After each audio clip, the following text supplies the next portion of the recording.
All right, let's jump into this deep dive. We're going exploring those forgotten corners of civilization, those places where time seems to have stood still. You know what I'm talking about, right? Abandoned properties. It's all about Urbex today.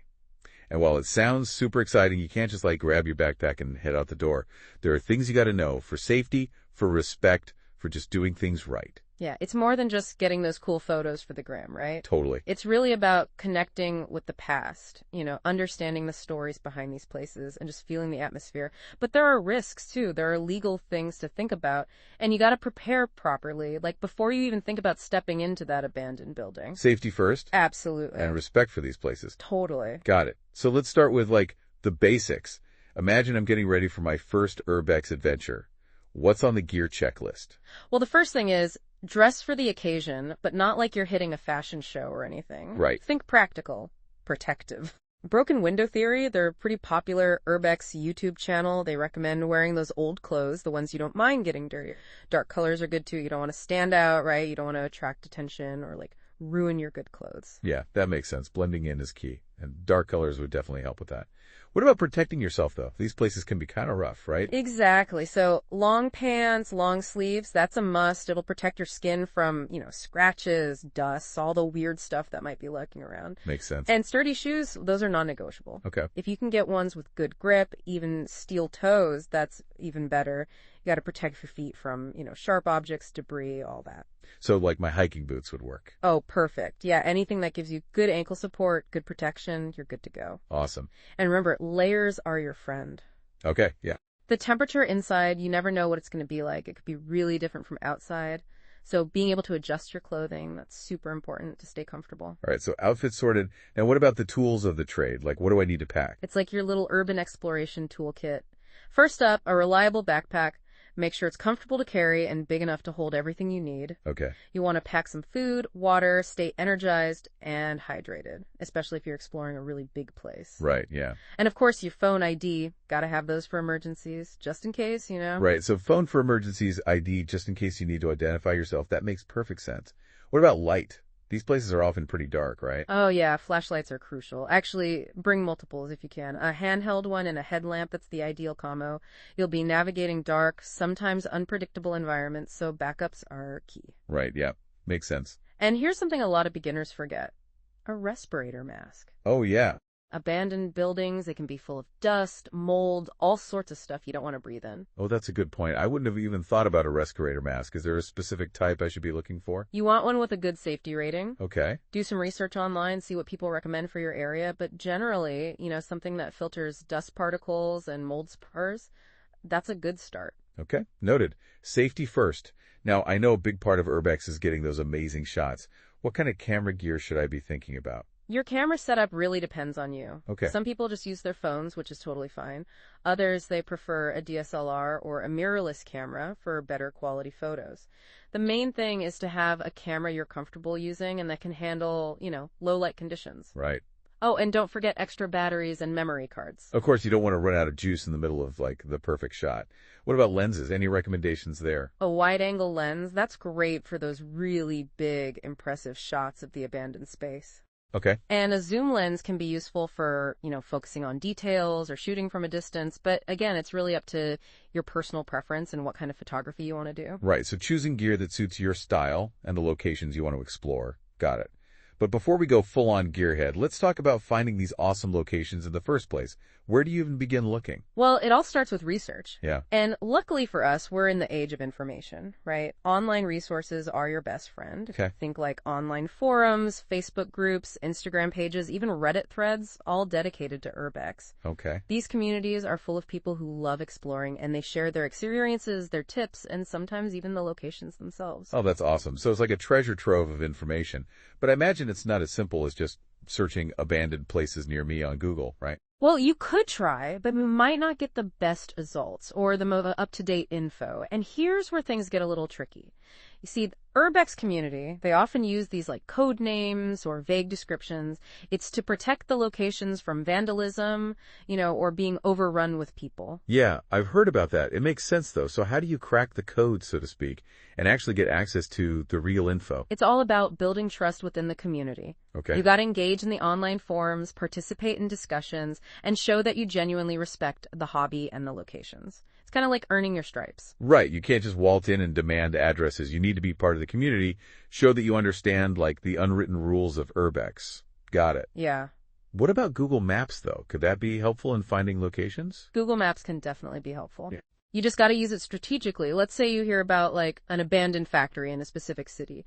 You can zoom in on that area using Google Maps, look for buildings that look, run down, overgrown, and even use Street View to get a closer look. So it's like a digital detective game, piecing together clues from different sources. I like it.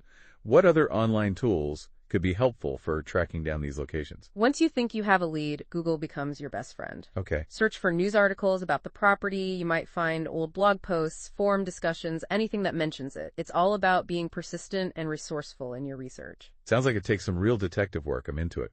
But what about finding places in the real world, not just online? Are there any tips for that? Absolutely. Sometimes the best finds, they happen by chance when you least expect it. Okay. Broken window theory, they call it training your Urbex eye. It's all about being observant, noticing those little clues that hint at abandoned structures. Like what kind of clues? Think boarded up windows, overgrown vegetation, graffiti, a collapsed roof. Those are all telltale signs that a place might be abandoned.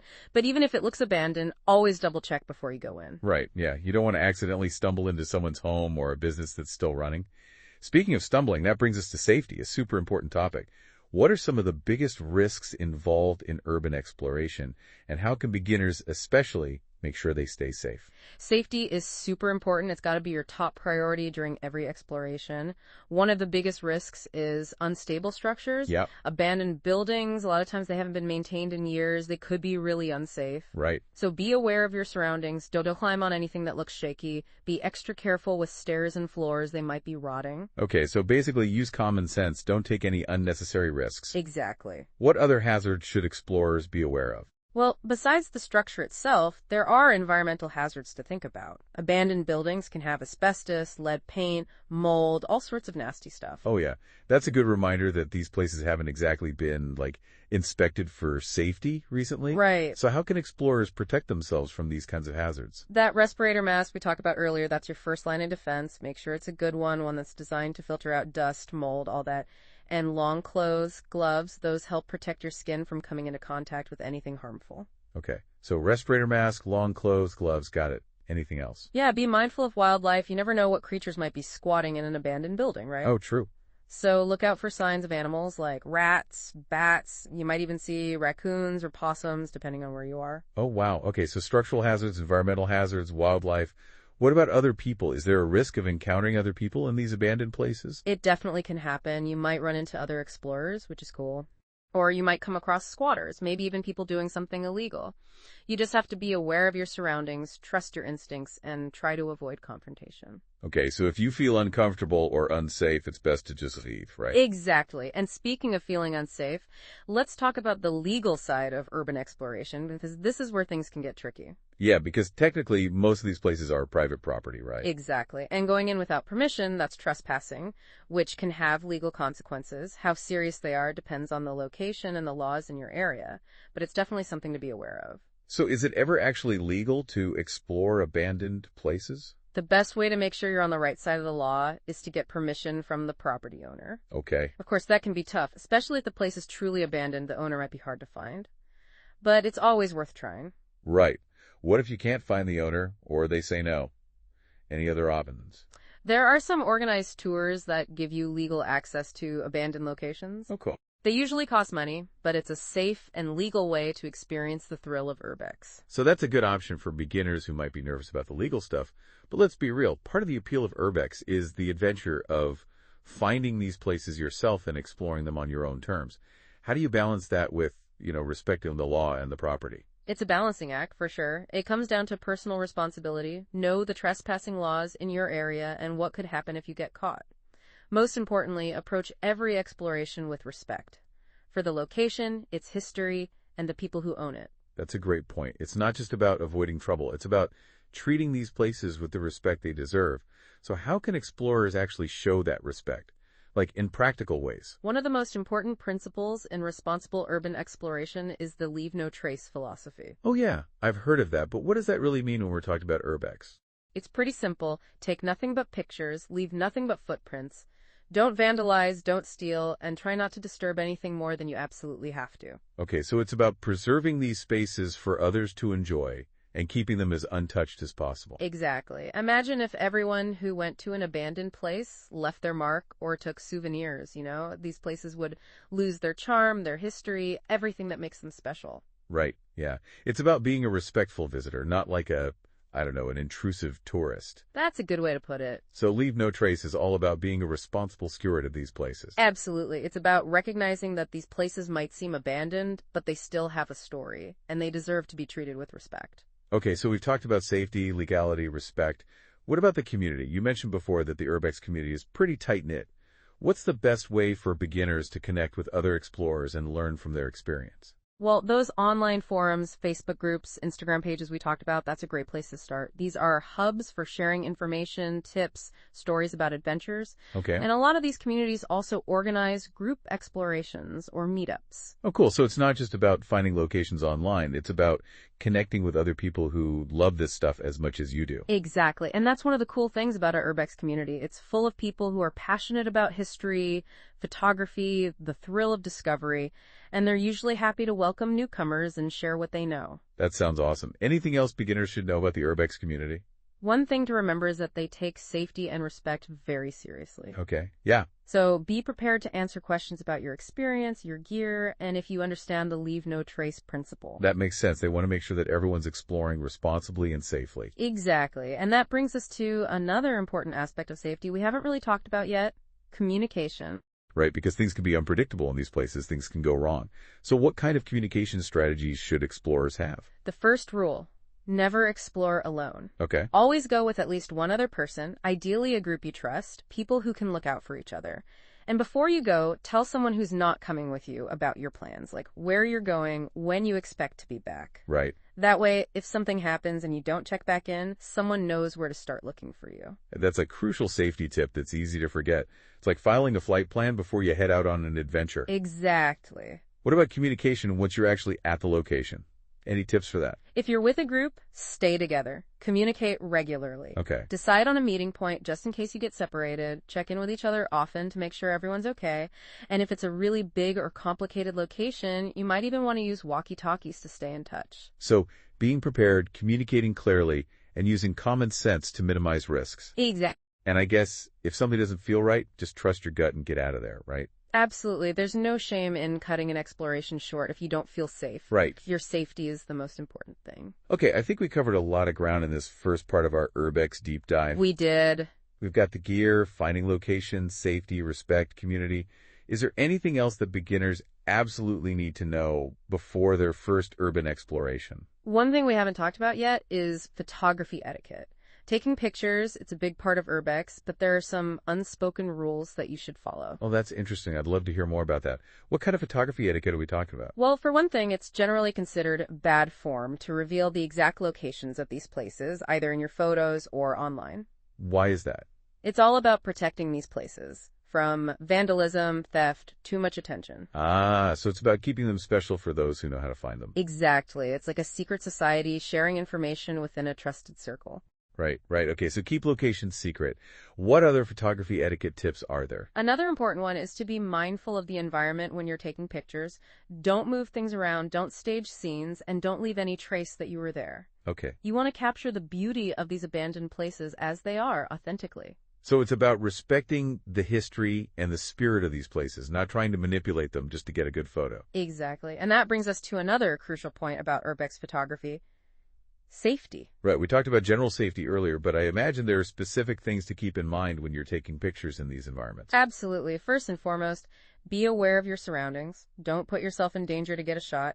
Don't climb on unstable structures. Don't lean out of windows. Don't go into areas that look unsafe. It's easy to get caught up in the moment when you're trying to be a great shot and forget about where you are. But safety has to come first. Any other photography safety tips? Be aware of the lighting. Abandoned buildings are often dimly lit, so be extra careful when you're moving around. You don't want to trip or fall. Right. And be mindful of your equipment. Okay. Tripods can be helpful, but make sure they're sturdy and on solid ground. So it's all about being cautious, aware of your surroundings, and using your equipment responsibly. Any other photography tips for beginners? One thing I always recommend is to experiment. Try different angles, different perspectives. Okay. Don't be afraid to get creative. Try something new. You might be surprised at what you can capture when you think outside the box. That's great advice. It's not just about documenting what you see.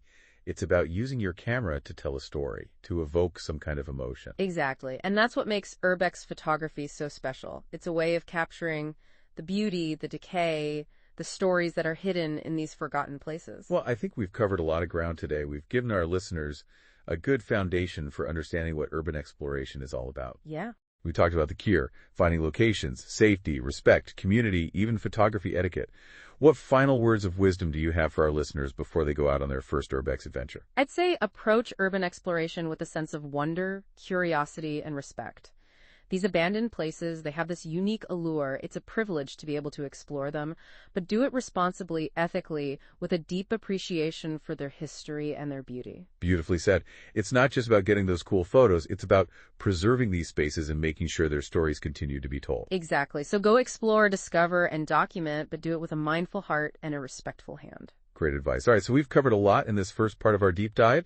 Now it's time for a break. Let all this info sink in and get ready for part 2. We'll be back to talk more about Leave No Trace and discuss some real-life scenarios that explorers might run into.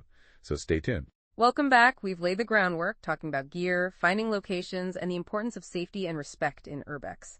Now let's dig a bit deeper into that Leave No Trace philosophy.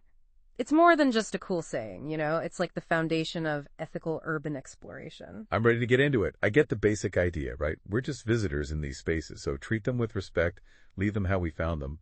But what does that actually look like, in action? Are there specific things we should do or not do? It's about being mindful, really mindful of every step you take, every surface you touch. Imagine you're exploring, say, an abandoned house, and you find a dusty old book just sitting on a table. It's tempting to pick it up, right? Flip through it, maybe even think, oh, cool souvenir. Oh yeah, I totally get that. It's like a piece of history right there in your hands. Exactly. But the Leave No Trace idea says, resist that urge. That book, that table, that dust, it's all part of the story of that house. If you remove it or even just move it, you're changing that story. And it's not just about objects, it's about respecting the whole structure. So no graffiti, no smashing windows just for fun, no rearranging furniture to get that perfect Instagram shot. Exactly. Some people might say, oh, a bit of graffiti adds to the urban vibe. But remember, you're not there to add your own mark. You're there to observe, appreciate what's already there. Right, to be a respectful observer, not like an intrusive guest. That's it. What about things like broken glass, debris, that kind of stuff? Should we clean that up? Is that part of Leave No Trace? That's a really good question. It shows how this philosophy isn't always simple. While cleaning up might seem good, it could actually cause more harm than good, especially if you're a beginner. Really? How so? You could accidentally disturb something historically important, or you might misinterpret what an object is, or even expose yourself to something dangerous without the right protection. Okay, that makes sense. So it's better to be safe and just leave things as they are, unless it's like a really obvious safety hazard. Exactly. Now let's talk about something else that can happen, those unexpected encounters. Remember, we're not the only ones who are drawn to these abandoned places. You mean like other explorers? It would be kind of cool to run into other Urbex people out there? Yeah, it can be. It's a chance to swap tips, stories, connect over this shared interest. But not all encounters are that friendly. You might run into people who are there for, let's say, less respectable reasons, or people who just want to be left alone. Right, that's where that trust your gut advice comes in handy. If something feels off, just leave, right? Absolutely. Safety first, always. But even in those encounters that aren't dangerous, there's still an etiquette to follow. Urbex etiquette. Tell me more. If you see other explorers, a nod, a quick hello, that's usually enough. Respect their space. Don't interrupt if they're taking phones or exploring. Makes sense. What if you come across people who are actually living in the abandoned place? That's got to be a tough situation. It is. These are people who have probably sought refuge in these spaces, and their presence deserves respect. Don't take pictures of them or their things, and don't mess with their living areas. Just acknowledge them and then move on quietly. So being mindful and respectful of everyone who's using these spaces for whatever reason. Exactly. Now, let's change gears a bit and talk about something that can be a bit stressful. Security guards or even the police. Ooh, yeah, that's the thing that always comes to mind when I think about exploring these places. What's the best way to handle those situations? The main thing is don't panic. Don't run. That just makes things worse. Yeah, I could see that. Makes it look suspicious. So what's the right way to act? Stay calm, be polite, and just explain why you're there. You're there to take photos, admire the architecture, maybe learn something about the building's history. But wouldn't that be admitting to trespassing? It might, but honesty is usually the best policy. Make it clear you're not there to cause damage or steal anything. You're just appreciating the space. So it's about appealing to their understanding of the hobby, their respect for it. But what if they don't care and tell you to leave? Then you do what they say. No arguing. Even if you think they're wrong, they have the authority there. Right, it's better to just leave than to make a fuss and risk getting in bigger trouble. Exactly. And here's a tip from Broken Window Theory. Don't wear anything that could make you look official, like a high-vis vest or a security badge. Oh yeah, that could backfire, make you look like you're trying to pull something sneaky. Right. Best to blend in and be upfront about why you're there. Got it. Now, let's go back to the community aspect for a minute. As a beginner, connecting with more experienced explorers, that's super valuable for learning the ropes, getting tips, even finding cool places. But it's more than that, right? It is. It's about this shared responsibility for these abandoned spaces. Those experienced explorers, they often act like mentors, showing newcomers how to explore safely, ethically, respectfully. So it's like passing the torch, making sure the next generation of urban explorers understands how to preserve these places. Exactly. It's about building a community that doesn't just get excited about exploring, but also values the history, the culture, all that stuff. I like that. Well, we've covered a lot of ground today, from the details of Leave No Trace to navigating those encounters with security and the importance of the community. Any final thoughts for our listeners who are ready to jump into their first urban exploration? Urban exploration, it can be so rewarding. It gives you this unique look into the past, a chance to connect with those hidden stories in our cities.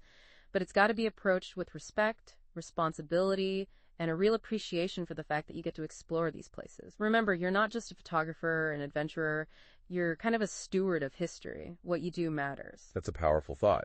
It's not just about getting cool photos, it's about taking care of these places so their stories can continue to be told. Exactly. So go out there, explore, discover, document, but do it mindfully, respectfully. Great advice. And remember, the journey doesn't end when you leave the location.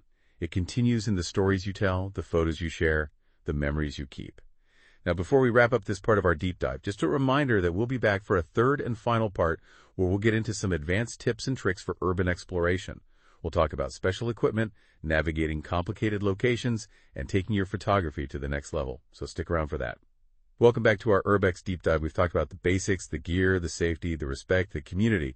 Now, for this final part, I want to get into some of the more advanced stuff, the tips and techniques that can really take your urban exploration to the next level. Yeah, it's time to go beyond just the basics, get into those more specialized parts of Urbex. So we'll be talking equipment, navigation, photography techniques, and just some more creative ways to make your explorations even better. Awesome. Let's jump in. First up, equipment. We covered the essentials in part one, but I'm curious, are there any special tools or gadgets that the pros use to really enhance their explorations? Absolutely. As you get more experience, more confident, you might want to explore more challenging places, more specialized places, and that's where the special equipment comes in. Okay, give me some examples. What kind of specialized gear are we talking about? Well, one thing that can be super helpful, especially in those dark, tight spaces, is a really good headlamp. We talked about headlamps before as an essential. Is there something specific about headlamps for more advanced exploration? Yeah, for more advanced stuff, you might want a headlamp that's brighter, higher lumens so you can see better.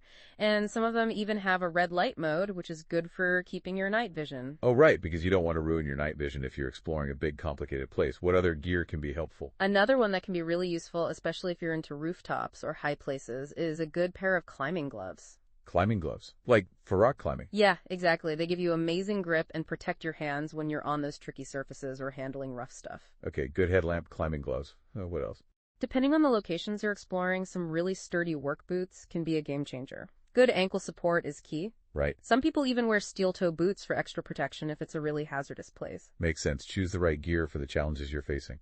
What about navigation? We talked about Google Maps, but are there any advanced navigation techniques that explorers use? One technique that a lot of experienced explorers use is called triangulation. Triangulation. That sounds kind of intense. What is that? It's basically using different landmarks or reference points to figure out where you are in a really big or complicated building. Oh, so instead of just relying on a map or GPS, you're using your surroundings to orient yourself. That's pretty cool. Exactly. It takes practice, but it's super useful for those huge abandoned factories, hospitals, those kinds of places that are like mazes. Definitely a challenge.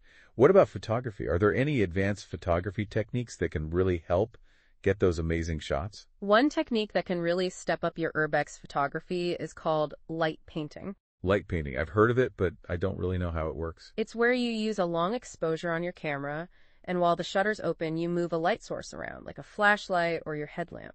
So you're basically painting with the light to make certain areas brighter or create cool effects. Exactly. It takes some experimenting, but it can make your photos super dramatic and artistic. That's awesome. It's like you're adding your own art to these abandoned places. Any other advanced photo tips? Another technique that can add something really special to your photos is called HDR photography. HDR, that's high dynamic range, right? I've seen that setting on my camera, but I've never really used it. Yeah, with HDR, you take multiple pictures of the same thing, but at different exposures. Okay. And then you use software to combine them and make one image that has way more detail in the bright parts and the shadows. Oh, I get it. So you can see all the details, even in the really bright parts and the really dark parts. Yep. That's especially helpful in those abandoned buildings where the lighting can be really tricky. Makes sense. Okay, so light painting and HDR. Any other tips for our Urbex photographers out there? One last tip. Don't be afraid to try different compositions, different perspectives. Like what? Instead of always shooting from eye level, standing up straight, try getting down low, or shooting from above. Find those unique angles that show off the architecture, the mood of the place. So it's about using your creativity to find those cool, different ways of capturing these places. Exactly. And that's what makes Urbex so cool. It's always about discovering, learning, pushing your creative limits. I love that. Well, I think we've given our listeners a lot to think about and work with today. Gear, safety, the legal stuff, community, and even those advanced techniques. Any final words of wisdom for those who are ready to head out on their own Urbex adventures? Embrace the unknown. Okay. Be ready for anything. Yeah. And always, always put safety and respect first. These abandoned places, they're more than just cool photo ops. They're like time capsules full of history, stories, this unique beauty that deserves to be protected. So true. It's a privilege to be able to experience these places, and we have a responsibility to take care of them. Exactly. So go explore, be responsible, and have fun. That's what it's all about. And that wraps up our deep dive into the world of urban exploration. We hope this has given you the knowledge and inspiration to get out there and explore, but always remember to do it safely, respectfully, and legally. Happy exploring.